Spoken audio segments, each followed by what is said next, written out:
YouTube blog to become a better pet parent.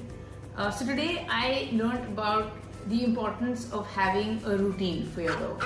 A lot of you would have noticed when you get a new puppy, it is really important to demarcate certain times for when they want to go and relieve themselves, meal times, play times, all of that.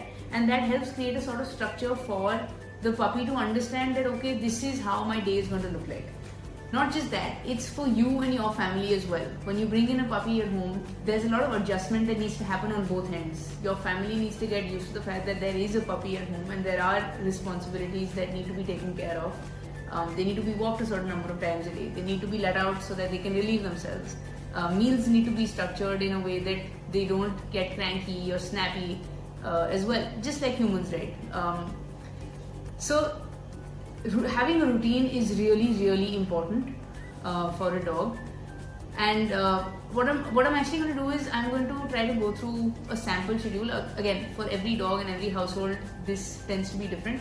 But a sample schedule would look something like this. You wake up at 6:45 a.m. And you take your dog out by 7:15 a.m. That's basically the first thing you do when you get up in the morning and your dog wakes up is take them out. Now that time is something they need to be able to relieve themselves, to poop, pee, whatever, explore a little bit, and then come back. Make sure every time you take them out for a walk and you come back home, set 10-15 minutes aside to just play with them. You can use this time also to practice any training commands that you're trying to teach them as well. Sit command, all of that. When you're giving them a treat, maybe for being a good boy or a good girl, you can use this time after a walk to just do 5-10 minutes of a training session with them as well. So that's in the morning. Then plan their first meal around 8:30 to 9 a.m. First meal, again, meal plans, always consult your vet because they'll know the best way to kind of create meals for your dog and the breed and the age. But 9 a.m. in the morning could be the first meal that you give to them. Again, make sure you're interacting with them, playing with them, because all of these tasks that you do for your dog are a way for you to create and strengthen a bond with them. New puppies tend to sleep a lot in the day, so you'll see that if they've eaten around 9, maybe they need a little bit of a pee break, which you can always schedule right after their meal. And then they'll tend to sleep for 2 to 3 hours in the day, so you'll see them wake up only after 12:30. That again is a good time to see if they want to go and have a pee. Plan their afternoon meal depending on whether your dog eats 3 meals or 2 meals in a day, but typically you can have 3 meals as well, where your lunchtime is linked to their lunchtime as well, so that it's like taking care of everybody in the house along the same routine. Plan an afternoon meal for them maybe around 1:32. Again, make sure that you're taking out time to take them out so that they can visit nature as nature calls. Because we forget that dogs are basically the same, right? They need to go and they don't have the option to go unless you give it to them. So create those opportunities for them to not dirty the house. So that's your afternoon there. Then they'll probably sleep again for a couple of hours, and in the evening you should try and take them out for maybe a longer kind of walk. Again, puppies that are too young, actually you shouldn't maybe do too much strenuous exercise, but slowly steadily as they start growing, you can keep extending the walk by 5 minutes, 10 minutes, 15 minutes until it's up to about 30 minutes. And use that walk to introduce them to new areas, to introduce them to new humans, and use it for a socialization kind of experience. Again, eye contact, playing with them, all of that is a very important way to build a bond with your dog. Always treat your dog when they come to you, and when you're taking them on a walk, and when they listen to you when you tell them a certain command. So 6 p.m. walk, then you come back, plan their evening meal around 7:38, and again, please make time for them to go out and pee right after that as well. And that's it. That's a sample schedule for you. Now again, this schedule is, like I said, a sample schedule. Every family and every dog has different requirements, so feel free to kind of change this around.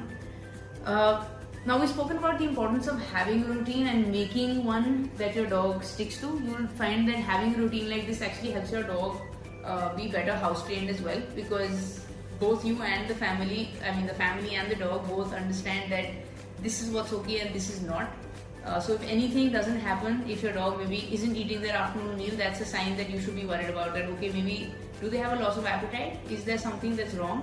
That's a way for you to find out that something is off the mark, right? Similarly, if you take them out for their usual poop walk, right? Maybe they poop in the evenings and they're not pooping then. That's a sign for you to understand that, okay, maybe there is some kind of constipation, and why is that happening? These are ways in which you can understand that this is what your regular behavior is, your dog's regular behavior is, and if something doesn't follow that pattern, that's how you realize, okay, something is wrong.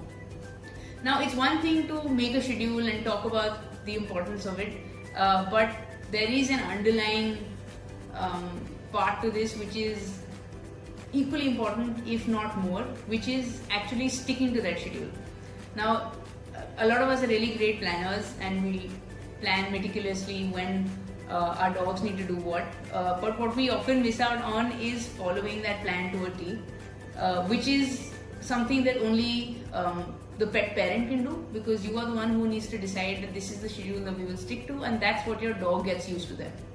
Now, I found that I've made the mistake a lot of times as well. I've created a schedule, but I haven't really stuck to it, and it's a problem that a lot of pet parents face. How do you stick to a schedule? To try and solve that problem, we created something called Sploot. Sploot is an app that helps you become a better pet parent. The idea is to make pet parenting error-free by outsourcing all of your reminder tasks, all of your storage, organizing tasks around medical records to this app. You can use the Sploot app to create a sample schedule, your final schedule for your puppy, and it will send you reminders when your tasks are due. So if you wake up in the morning and you look at the app, you know exactly what you need to do in the day to take care of your dog. So, I mean, try it out. Let us know how it does for you, whether it adds value or not. And if there's any feedback in terms of how we can improve it, please do let us know. We're doing this as a way to become better pet parents ourselves and to also help other people who are in the same boat as us. Thank you.